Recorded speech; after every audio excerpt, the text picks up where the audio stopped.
Welcome back to iGen Politics. This is a podcast that makes politics engaging and relevant for all generations. I'm Victor Shi. And I'm Jill Wine-Banks, and today's pin is in honor of Indigenous Peoples Day. So happy Indigenous people, and it's also still known as Columbus Day.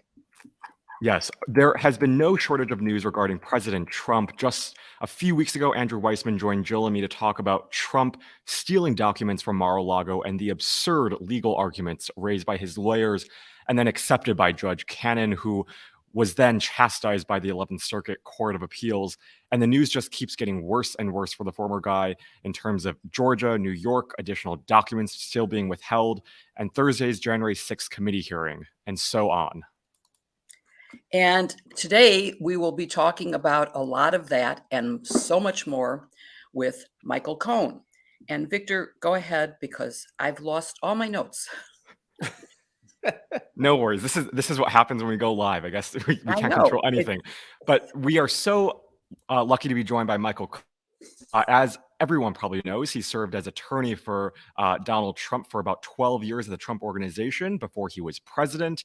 And he was known as Trump's fixer, as our audience well knows. And he was confronted with his crimes, pled guilty, and then became a strong voice in exposing Trump's conduct to this day. And we are all grateful for that. Another former guest of ours, New York New York Attorney General, credited Michael recently for his testimony before Congress as the basis for her complaint against Donald Trump for manipulating valuations and more. And tomorrow, his new book, Revenge: How Donald Trump Weaponized the U.S. Department of Justice Against His Critics, come out. So we are so excited for that, and we will definitely be looking out for that. And so we are so excited to have you. Thank you so much for joining us, Michael. Good to see you, Victor. Good to see you, Jill.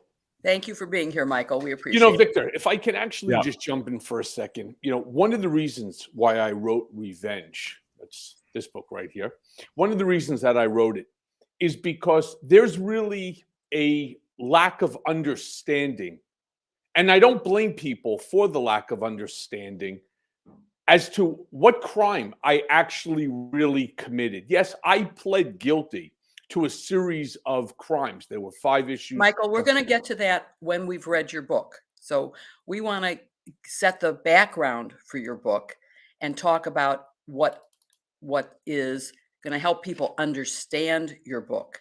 I appreciate. Maybe just talk about why you wrote the book. Why did you write it?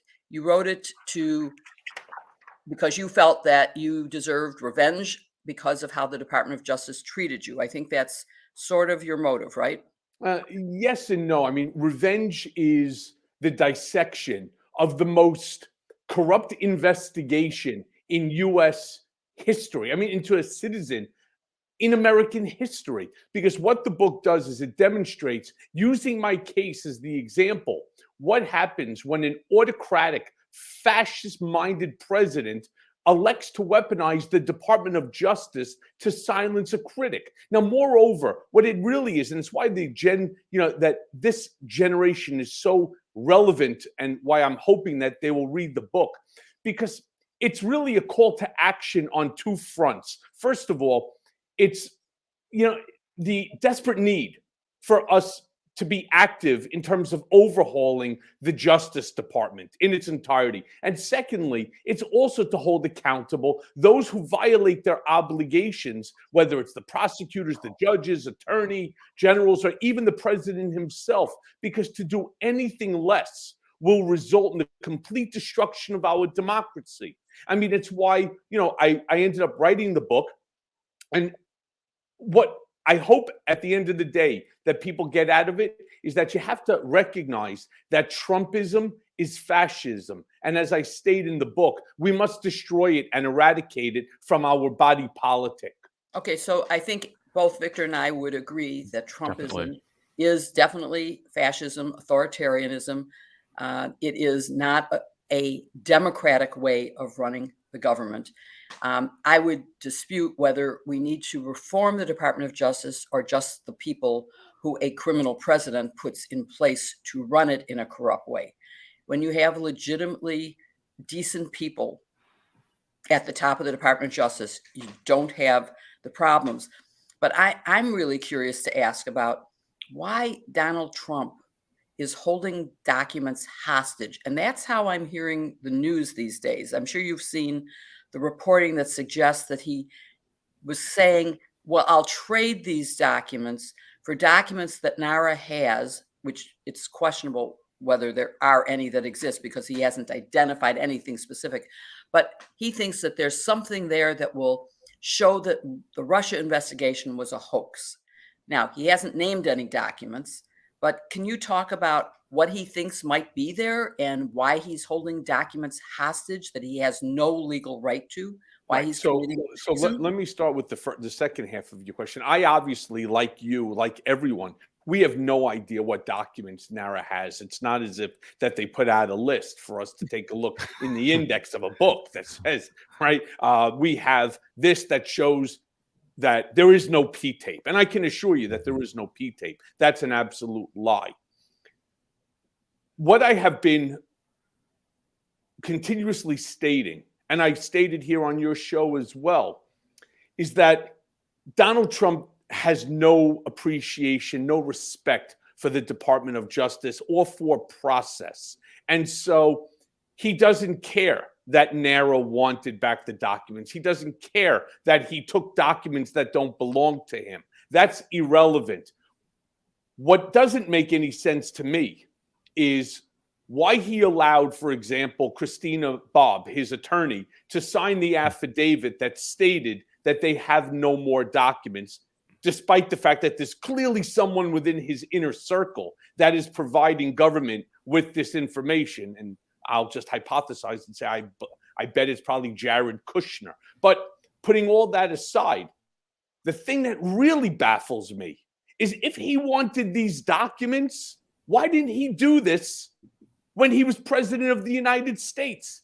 He could have easily gotten this by putting that lapdog loser of his, Bill Barr, onto the scene, right? And making sure that he got all the documents in order to ensure.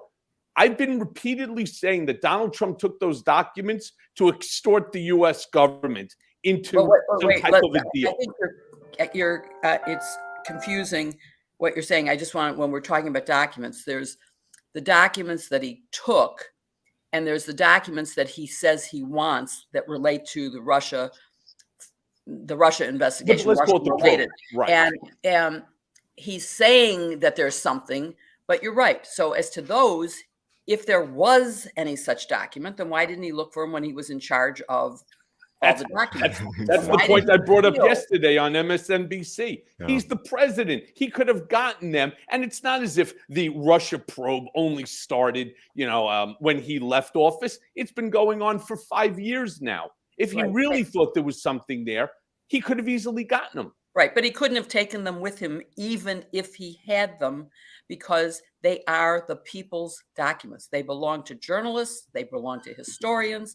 They belong to the American government, where they are stored by NARA, the National Archives. And he would not, even if he had them, he could have published them. He could have used them to show that it was fake, which doesn't that mean to you that he's lying? There is no such thing. And that he just took these documents for whatever reason? To ask me a question if Donald Trump lies, Bill, Donald Trump lies the way you and Victor breathe, all right? And he does it with impunity. But what he could do, assuming that these documents existed, which I don't believe that they do, what he could do is what the rest of us are doing. Make a FOIA request for it. He would know that they exist. He would probably have the numbers on the document because every single document is numbered.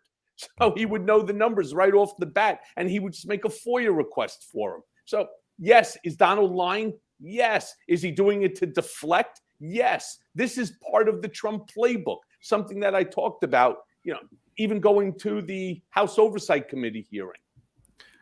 So it's not just Donald Trump that lies, it's also his lawyers. And you mentioned Christina Bobb, and there are also numerous other lawyers of his, Rudy, Sidney, Jenna, Ellis, Eastman, all of them. He's somehow able to find all of these attorneys who make just really absurd, ludicrous arguments that even a high schooler, a middle schooler could do better at making. How does he convince these lawyers to do such stupid things for him? Okay, so it's a difficult question to answer simply because so many of them have done so many stupid things that are in so many different areas. It's a very broad question. Let's first just take Christina Bobb. The mistake that she made is that she trusted Donald Trump. Now, as a lawyer, you are entitled, you're permitted to trust your client. What she shouldn't have done is sign an affidavit acknowledging that all the documents have been returned. Well, That's why wait a second. She didn't actually. Her language was pretty careful. She said, "I am informed." Correct. I was going to get to that. I was given. Okay. I was going to get to that. And so she took the statement that her client gave to her that it was returned, and she then incorporated it into this document that she then filed with NARA and with the government.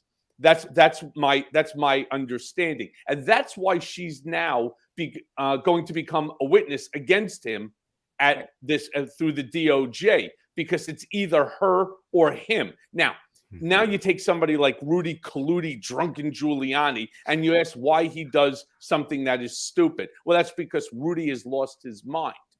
Rudy is not the same Rudy Giuliani that we all remember during 9/11 and helping to clean up organized crime in New York, in essence becoming America's mayor. He's become the laughing stock, going back to the Four Seasons landscaping, parking lot scenario, all the way to the shoe polish on his head dripping down his cheeks. Yeah. Why he does it? Because Rudy is a power monger. And what he really wanted was to be able to use Donald the same way Donald was using him in order to advance himself, his career, his company, Giuliani Partners, and to be able to trade off of the relationship for additional business. And so when I guess you're desperate, you do stupid things. So that leads to a question. When you were being introduced, you have always been known as Donald's lawyer and fixer. And so let's talk about that. Do you accept that description? Were you his fixer, do you think? Look, that was the name that was given to me. I certainly didn't create the name for myself. But did you feel you filled that role? The answer is yes. Now, again, that's the word fixer is a very broad term. So, for example, they started to describe me as Ray Donovan, or they would Tom Hagen for Michael Corleone, or Don Corleone from the Godfather movie. Let me be very clear that the Trump Organization is not Murder Inc. There were no murders. People didn't come in, to the office, get hit in the head with a shovel, drag the body across the street to Central Park and bury it. That never happened. When they say fix it, it was predominantly reputational. It was crisis management. That's a company that I just recently started in dealing with crisis management, in dealing with, for example, when he and Billy Bush made the stupid statement about grabbing the women and so on. It was trying to spin the entire story. Now, did we also use lawsuits in order to go after people for defamation or for contracts that he felt were not properly adhered to? The answer is yes, but it's no different than any other lawyer. I just happen to have been better at it in finding the angles. And did it resolve many of Trump's problems? The answer is yes. As far as the charges that were levied against me by the Southern District of New York, one of the things I discuss in the book is the process to which the Southern District of New York acts and behaves, also known as the Sovereign District of New York, where they, in essence, created we'll call it a hostage video of my plea, simply because they threatened to indict and incarcerate my wife if I didn't plead guilty in 48 hours from a Friday to a Monday. And you're right. I'm going to send you a book. You'll read it, and I'll come on another time. But I want all your listeners to think for a quick second, what would you do if your loved one What would you do if your significant other had a gun to their head and they basically told you, you plead guilty to this? I never tax evaded. You plead guilty to this, or we're filing an 80-page indictment against you that's going to include your wife. Yesterday was my 28th wedding anniversary. Happy anniversary.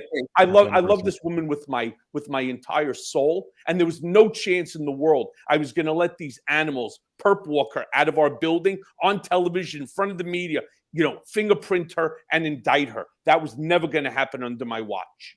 Mm-hmm. So I want to go. Yeah. Or you want to go back to? I wanted to ask a question about. Yeah, sure. You're working with Donald Trump and what he was like as a boss. I mean, just when a lot of times people ask me for career advice, and it's sort of like I say, you have to think about what are you going to actually do when you get to the office and you sit down at your desk, or when you go to the work site, whatever your job is. What are you going to actually be doing? And will that be something you enjoy? Do you like the people who surround you? So what was it like going, and when you were saying it wasn't Murder, Inc., there is, the image that came to my mind was, he said, I could kill someone on Fifth Avenue and no one would care. And of course, Trump Tower, where you worked, is on Fifth Avenue. So if it had happened, no one probably would have cared. But tell me what it was like going to the office and being with him every day. What was he like? Was he nice? It was actually very exciting. Every day brought a new challenge to it. Actually, every hour brought a new challenge. I enjoyed working with my colleagues that were there. I was also on the board of the Miss Universe organization. So that was a lot of fun. I was co-president of Trump Productions. So dealing with, The Apprentice, which was the #1 show at the time, was very interesting and exciting as well. Spending time with all the celebrities, finding the celebrities as well as the non-celebrities. Then on top of that, there were always issues. There was always real estate issues going on. There were always business issues going on. Was Donald a difficult individual to work with? Yes, absolutely. He sees things differently than others. And if you made a mistake, chances are you would lose your job. So you had to be perfect all the time. And he expected even more from me because, I rarely made those types of mistakes. And I always followed his direction. So, if there was an error, I would come back and say, listen, I was following the protocol that you want. Let's see what we can do to reverse it. I was also incredibly adept at what has been referred to as the catch and kill of stories, especially negative ones that would impact him personally, the Trump organization, and ultimately, when he announced that he was going to run for the presidency, that would have, of course, hurt his campaign. It sounds like you did a lot of non-legal work. I mean, those aren't the normal, legal advice kinds of things. But, you never, I asked you about why you thought he took the documents that he has now, that have already been recovered, and who knows what else is still there, or at Bedminster, or at Trump Tower. Or somewhere else. I mean, so actually, Jill, I did answer the question. I told you he was going to use them as a get out of jail free card, that he was going to use it to extort the government somehow. And I've said that not just today. I've been saying it now for several months. Now, is again what the documents specifically are that he has, I don't know. But I'll tell you who we have to give some credit to. Carolyn Maloney has not left this alone. You may have seen several weeks ago, she forwarded a letter to NARA demanding, as the chair of the House Oversight Committee, that they get Donald Trump to sign an affidavit, which of course is under oath and subject to the penalties of perjury, that he no longer has documents, he hasn't stored them, and he hasn't given them to anybody, or he hasn't shown those documents to anybody. Chances are January 6th committee will subpoena him to do that? Doubtful. However, it's not the January 6th committee. Now that, let's assume he doesn't respond to NARA. Now, what Congresswoman Maloney can do is, on behalf of the House Oversight Committee, they could now send a letter, the identical letter to Donald, demanding that he sign it. If he doesn't, yes, they can subpoena him before the January 6th hearing, or her House Oversight Committee can subpoena him as well in order to testify under oath as to what they're looking for. Yeah, but they would have to do it, unfortunately, in a lame duck session because they're out of Congress. They're on recess until after the election, and she is not even a candidate anymore. So that's correct. She'll have only from November 9th. I don't know exactly when they return, but it's after the election on the 8th. So there's not a lot of time. No, that's always doesn't mean it can't happen. It could happen. Yeah. It could and should. Absolutely. Somebody should do it. But you remember, many times I have said, even when you were on my program on Mea Culpa, one of the things that I talked about is Trump's method for how does he get away with all this. Everybody wants to know, how is this Teflon done? It's always delay, delay, delay. And things happen in life that, like Carolyn Maloney losing to Jerry Nadler, losing this seat that gets gerrymandered, that the two of them never should have had to run against each other. They were two great members of Congress. Yes. So things happen. And Donald, if he could, will delay it to the day after he passes, right? That it would end up. And that's just what he does. He's all about the delay tactic. I mean, you make a good point. I mean, it's all about delay, and he's done that for his entire life. Do you think this time will be different? Will he evade accountability like all the other times in the past? Or do you think this time's a little bit different? The walls are closing in on him. So listen, we've all heard that so many times already. And I think people have lost faith in our Department of Justice and Merrick Garland slow walking this thing. What are we, over 2 years now in the January 6th hearing or in some of these legal matters, in even longer, and it's just, why not move? Why not indict? Because, they're certainly the exact opposite of former Attorney General Bill Barr. If this was the other way around and it was Joe Biden and the former president just put everything into, we'll call it bizarro land, and everything is opposite, I promise you Bill Barr would have not just indicted Joe Biden. Dr. Jill Biden would be indicted. So would Hunter. So would the grandkids, great-grandkids, and even the unborn great-great-great-grandkids would be indicted, because that's how Trump behaves. There's no process. There's no law. Did you hear his nonsensical response when he was talking to Sean Hannity about process? He doesn't even understand that there's a word process. It's just whatever he chooses. That's what he wants it to be. He doesn't have to go through a process to declassify a document. He could wait. Oh, it's declassified. I just thought it. Therefore, it is. I mean, that's actually a sickness. We talk about him as being a narcissistic sociopath. I don't even know if there's a term that deals with this sort of psychosis that he suffers from. I mean, it's almost like he's omnipotent. He could think declassification. It's amazing. I mean, there are so many times when I think he can't say anything dumber, and then he says something dumber, and it's extraordinary. Well, I want to follow up on something that Jill asked. She asked you about what it was like working for Donald Trump, and I'm so curious about that, because he kind of, before becoming president, I mean, I have to admit, I watched him on The Celebrity Apprentice, and I saw his other media appearances. Victor, I never knew that, and I'm sorry to hear that.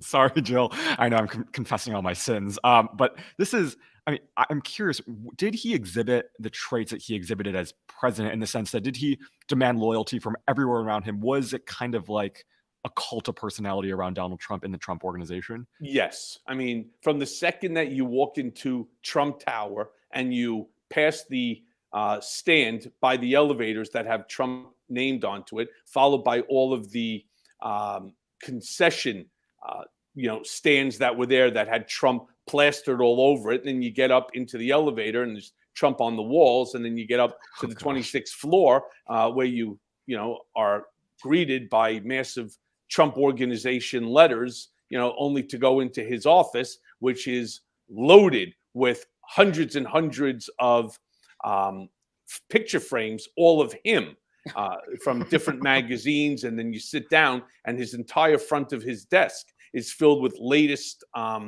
articles about him, magazine covers with him, some new, some old, and so on. So yes, it is a cult. But I do want to be very clear.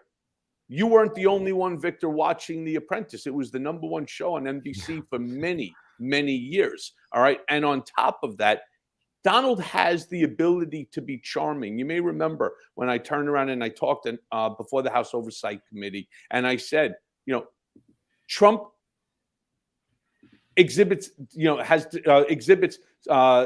signs of generosity, but he's not a generous person. He can be compassion. He can show compassion, but he's not a compassionate person. Right? Thank God. I'm glad whoever's know that disagrees with me. These are the things that Donald. These are the things that Donald displays. It's these. He can show compassion, but he's not a compassionate man. What makes him show compassion? What? Give me an example of when he was compassionate. So there was a young girl in a hospital in Queens that has his father's name on the side of it, and he was walking through the hospital. The administrator asked, and she was a young girl who had lost a limb, and he walked into the room. Just unbeknownst, he walked into the room, and it's Donald Trump, and they were. Even though, she was obviously not in a good place. And the mom was talking to him about the cost of prosthetics and so on. And I believe that he paid to have a prosthetic done. He would go onto his golf course and he would see one of his caretakers. And he would, he would do this on a regular basis. He would just walk over, give the guy $200-300 and tell him to go take his wife out for dinner. These are generous acts. Well, but he's not doing it. He's not doing it to be generous, right? But he's not doing it to be generous. Right. He's doing it for a purpose. But look, the way I feel about things like that, I don't really care why you did it. You did it, and so it is an act of generosity, despite the fact that he's not a generous person. Yeah. So what did you do before joining the Trump Organization? I know you graduated law school. What was your career like before 2008, I think, when you joined? So I finished law school in 1990. Then right out of law school, I went and I was working for a personal injury medical malpractice firm downtown. I stayed there for 5 years. I had an opportunity to buy a business in the transportation industry, yellow cab industry, while I was building the transportation industry, which myself and my ex-partner did, up to 285 yellow cabs here in New York, and purchasing medallions as well on my own. I also built a law practice because I continued to do the negligence and malpractice work. Then after that, after my partner had bought myself out, then I opened up again, I took the personal injury malpractice side and I took it to another location, ultimately to then merge my firm into the law firm of Phillips Nizer, from the great Louis Nizer. And, because I had a ton. I bet Victor doesn't know who that is, but I do. Yeah. He's one of those intergenerational things. Yeah, he's one of the most famous trial attorneys in the country from the past. And with that, I also had over the years built up quite a client base of extremely, extremely wealthy individuals where I was doing corporate work, for them and advising them and helping them to restructure companies or to even just grow the companies. I mean, I had, the son of one of the Saudi princes as a client. And he, I had some enormously successful and wealthy clients. And then ultimately, while I was at Phillips Nizer, Trump had asked me to do some stuff for him that included, and I talk about it in my original book, Disloyal, including the third chapter 11 reorganization of TER, Trump Entertainment Resorts, which was the casino,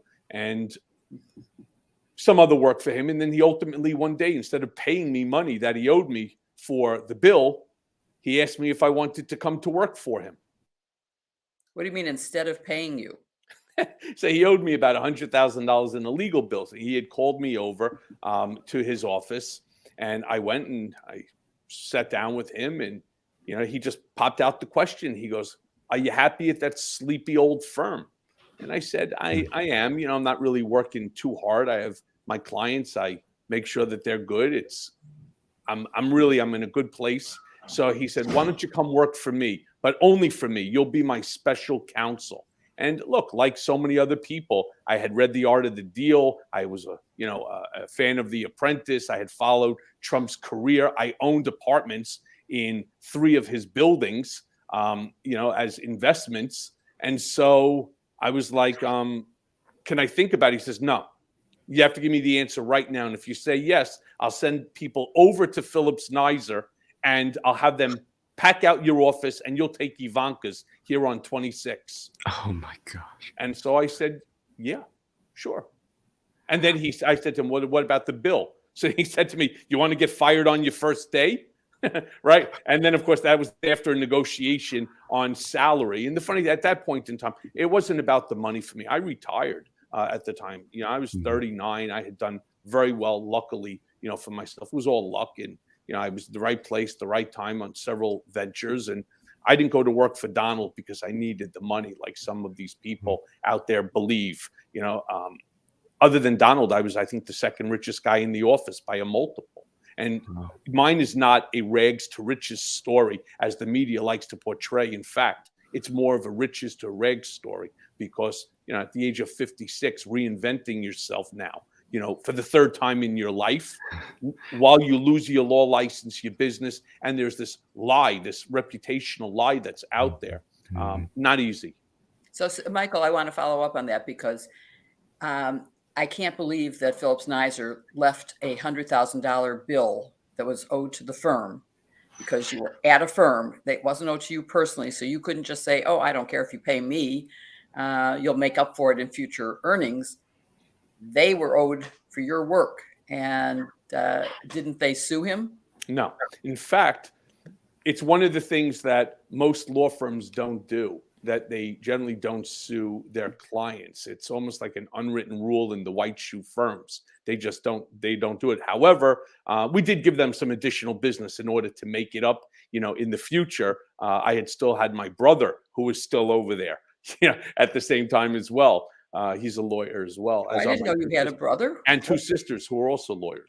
Oh, really? What are their names and what do they do? Well, I don't want to talk about my family. Okay. That's okay. Yeah. Better off not to, right? Okay. Well, we'll have to look them all up. I'm not sure why, but all right. All right, let's go back to you mentioned your kind of first impression meeting Trump. Did your first impression ever change, and when and why did it change? Well, first impressions, I had known Donald before, obviously by reading about him, by following the career, as well as being an investor, as I said, in 3 of his properties. So the answer is, has my opinion of him changed over what time period? Obviously, when he became president, Donald legitimately became the worst version of himself imaginable, right? It would almost be to the extent of if you have a guy who's in your class and he's just bigger than everybody else. It's just, naturally DNA. He's just like the biggest guy in the whole school, right? And now hit him up with a round of human growth hormones and steroids on a 365-day, and you give him the rage and the anger. He's out of control. That's what Donald became when he finally really understood what the power of the presidency means. He himself said it. "I can do whatever I want. Being the president is like being the king." No, that's not true, Donald. And in fact, that's what our founding fathers were always afraid of, that there would be a president who would see himself as greater than the office of the presidency and look to do things not for the benefit of the country, but for his own benefit. Something that I've been saying since day number 1, that this entire campaign was never supposed to result in a victory. It was always supposed to be the greatest infomercial in the history of presidential politics. It was to grow the company, not to become the president. Let me ask you another question, going back to something Victor mentioned, which is New York Attorney General Tish James and the lawsuit that she filed. It's civil, but the damages that she's looking for could really eviscerate completely the Trump organization, could put them completely out of business. What do you think the chances of her success are? And is not anyone cooperating from inside? Yes. So the answer is it's very high. Tish James, I believe, has an ironclad case. There's no doubt about that. Remember, he also, meaning Donald, took the fifth on every single question other than his name during the deposition. Now, because it's civil, you are able to use the taking of the fifth as a negative inference. On top of that, she has all the documents. She has the tax documents. She has the personal financial statements. She has a roadmap. There's no doubt in my mind that civilly, because of the level of proof that is required, she will be successful in this case. One of the things that the 220-page lawsuit also stated is that she's looking for a baseline, not a top line, a baseline of $250 million. And I've been quoted as saying, I believe that that number is probably closer with penalties, interests, and so on, probably between $750 to $1 billion. He does not have that, nor does he have the available equity in his assets to cover that. So he's going to have to do a lot more grifting with his supporters in order to figure this out, because that's going to be the end of the Trump organization. Right. I do want to also mention one thing, Jill, something that Tish James very intelligently did. She's now also referred a bunch of these matters over to Justice Department as well as the IRS. And again, I've been very straight when I say, remember Al Capone, because I call this the Capone theory. You don't need to get him on murder, extortion, racketeering. In Donald's case, January 6th, and all the other things that are plaguing him, the presidential campaign and data. You don't need to do that. You only need to get him on the low-hanging fruit. Go after the taxes. And I believe that there are enough people out there, myself included, who have provided testimony stating he knew exactly what he was doing when he inflated his assets for the purpose of demonstrating financial wealth and deflating them for the purposes of taxes. Right. But what do you think happened to the audit? Why is that not either closed or settled by him paying hundreds of millions of dollars? What audit are you referring to, Jill? Well, the audit that he says started before he announced in 2015. Oh, are you talking about are you talking about a potential another Trump lie? Has he ever demonstrated a document that shows that he's under audit? I know for a fact I could never get that document. I said to him one time when it first came out, give me the document that shows that you're under audit. We can redact any information that you think, is private and so on. Let's just do it and let's put an end to it. So he goes, just do me a favor. Just say it, right? I'm under audit. I'm always under audit. If he was under audit, I promise you would have known it. Okay. Thank you. All right. So we only have a couple minutes left. I'll ask you, since you left the Trump organization and went to jail, you've been very, very vocal about all of Trump's wrongdoings that you surely knew about as his lawyer. Talk about that a little bit and why you're doing that. Why don't you tell me which wrongdoing you want me to, because there are just too many. Again, it's a broad question. Yeah. I think people enjoy more the anecdotes, as opposed to, because every day is an anecdote. Every day is Captain Chaos out there, sowing additional problems for this country. But give me like one wrongdoing that you would like me to discuss. Let's say, how about his current fundraising off of a big lot? Supporters, yeah. Well, again, that didn't have to. That happened obviously many years, even after I got out of prison. Let's go back to the Trump organization, like your question. What is it specifically that you want me to touch on? Let's say the fraudulent practices that Letitia James charged him for. Okay, so what happened in that specific case is every year, Donald is obsessed with his net worth. That is his ego. He measures his own self-worth. Sad, but it's true. He measures his own self-worth by how much money he has. And so each year he would then, call us in, myself and Alan Weisselberg, and we would have the year previous's personal financial statement. There'd be 3 copies, one for Donald, one for Alan, one for myself. And we would sit down, and he would always go to the very last page. And that's the page that sums up how much money he's worth. And so let's say it was $4.8 billion. And, pages 1 through 12 or 13 have all of the assets listed and specified and so on. And then he would turn around and he would say, I'm worth much more than 4.8. He goes, I'm worth at least 7.5. And, and then what he would say is, the 2 of you go back to the office, meaning Alan's office or the conference room, and show how my assets equal $7.5 billion. So it was what we'll call reverse engineering.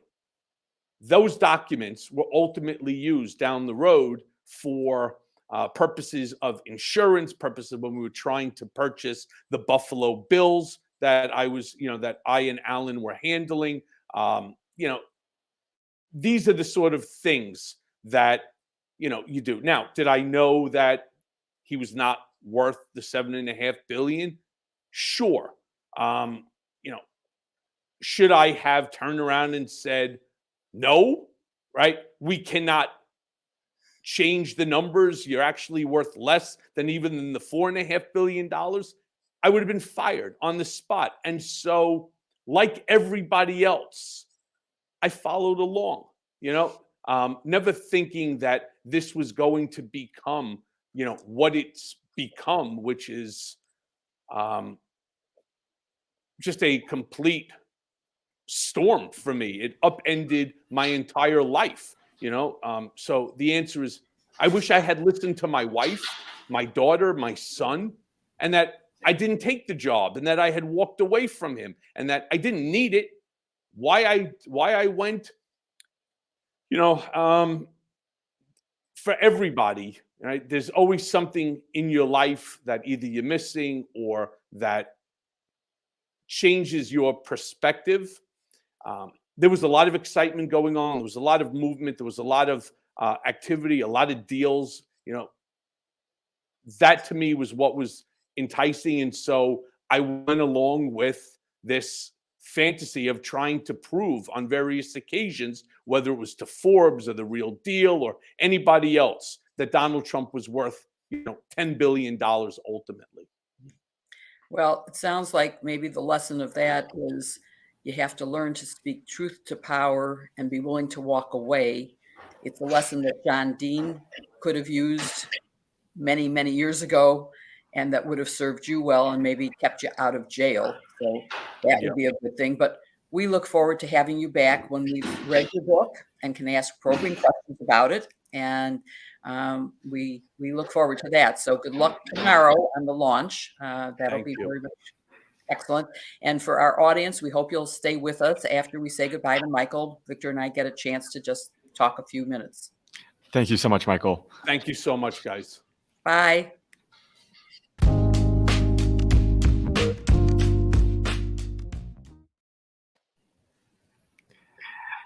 Jill, that was a very interesting episode. And we know this week is going to be very, very jam-packed with the January 6th hearing on Thursday, and who knows what else will develop. So I'm wondering, it's Monday. We usually never report on Monday. What are you looking forward to this week, and what did you think of the episode? First of all, there's Thursday when the hearing is. Yes. Second of all, we're actually recording another live episode this week. No. Well, we're recording a pre-recorded episode that will be dropped. Oh, that's right. Okay, Yes. We're going to pre-record one because I'm speaking in Grand Rapids, Michigan at the Gerald Ford Presidential Museum. And I'm going to try using my cell phone to share with our watchers, listeners, what's in the museum. And I believe they have a special Watergate exhibit, so that'll be interesting. And they have said to me that I can use the replica Oval Office to record. So that's going to be an exciting episode. You shouldn't have said replica. Well, I shouldn't have. Well, actually, no, you should have. I It would should have been have. cool to see I'm what honest. evolved. I speak truth to That power. is true. I That is learned true. that lesson from John. I Yes. absolutely learned the importance of that. And one of the best things that ever happened to me was when I was leaving the Attorney General's office to become the executive director and COO of the American Bar Association. Neil Hartigan, the Attorney General, said to me, "I'm going to really miss you because I always knew that you wouldn't pull punches, that you would speak the truth, that you would tell me the things no one else would, that I didn't want to hear."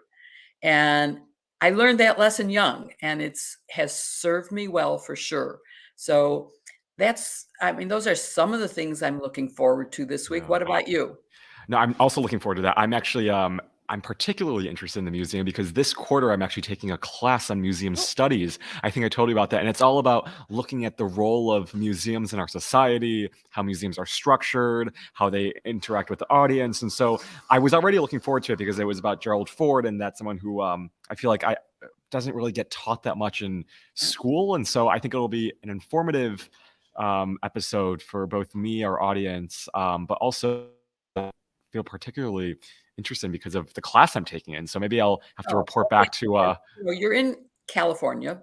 Yes. You should obviously go to the Richard Nixon Presidential Library. Yes. It is unbelievably fascinating. And then we should have my friend Tim Naftali, who was very early. He worked for NARA, and he was the director of the museum, who said, "What do you mean you're not going to cover Watergate in this library? You cannot ignore that." Right. He forced because originally it was a private foundation, and they would absolutely pretend like it never happened.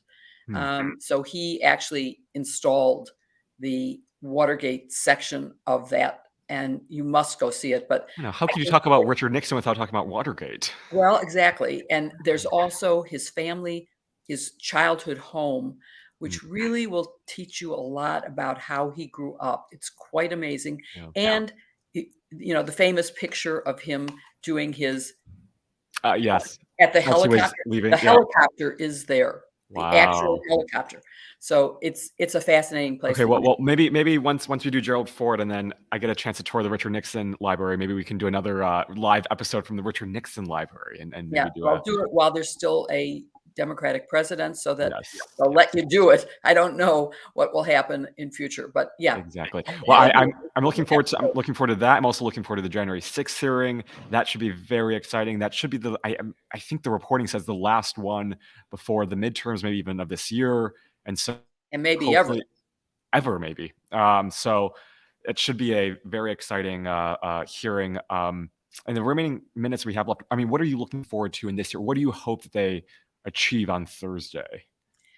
Well, I want them to remind all of the listeners and watchers of what they've already proved, because it's been a while. So I want them to show what happened, how close we came to losing democracy, and what caused it, which is the actions of Donald Trump, his administration, the failure to call out the police, the National Guard.